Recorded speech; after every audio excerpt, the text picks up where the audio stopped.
অনেক গরম, তার একটা এসি কনভেনশন সেন্টারের মধ্যে একটু ওয়েট করি। তো একটা এসি কনভেনশন সেন্টার দেখলাম, তো গেলাম।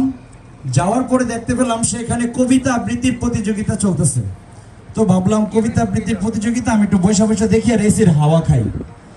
তো বসলাম, বসার পর কবিতা আবৃত্তির প্রতিযোগিতা চলতেছে, কিন্তু স্টেজে কোনো মানুষ নেই, শুধু 4 জন বিচারক বসে আছে। তো প্রথমে একজন স্বাভাবিক যেভাবে কবিতা আবৃত্তি করে এরকম একজন মানুষ আসলো। আসার পরে তো সে কবিতা শুরু করলো।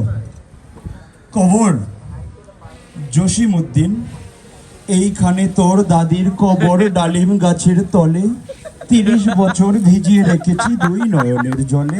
যাই হোক, সে এভাবে কবিতা আবৃত্তি করে চলে গেল। বিচারকরা তাকে যতটুকু সম্ভব মার্কস দিল। এরপর এলাকার নেতার দাবি, আমার এলাকায় কবিতা আবৃত্তির প্রতিযোগিতা আর আমি পার্টিসিপেট করতাম না, এটা কি হইব নি? আইসে, আসার পর স্টেজে কিন্তু বিচারক ছাড়া আর কেউ নাই। তো কবর, জসিমউদ্দিন, এইখানে তো দাদির কবর, এইখানে তো দাদির কবর, এইখানে তো দাদির কবর, ডালিম গাছের তলে 30 বছর ভিজিয়ে রেখেছি 2 নয়নের জলে। তো ভয় বিচারক টিচারক সব পড়ে গেছে, আমিও পাও তুলে বসেছিলাম, পাউডা নামাইছি, কয় কি। তো যাই হোক, তো নেতা চলে গেল, বিচারকরা ভয়ে তারা ফুল মার্কস দিয়ে দিল। তো এরপরে যিনি কবিতা আবৃত্তির প্রতিযোগিতা অংশগ্রহণ করতে যাচ্ছে তিনি হচ্ছে আমাদের অলি ভাই। অলি ভাইয়ের মতো একটু স্টেজে আসলে কাপাকাপি করে আর কান্নাকাটি করে আর কি।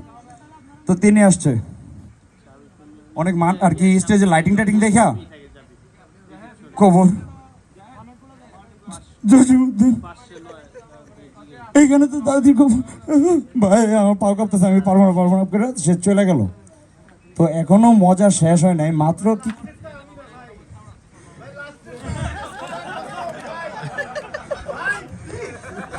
এইবার কি হইলো আর কি, কবিতা আবৃত্তির প্রতিযোগিতা অংশ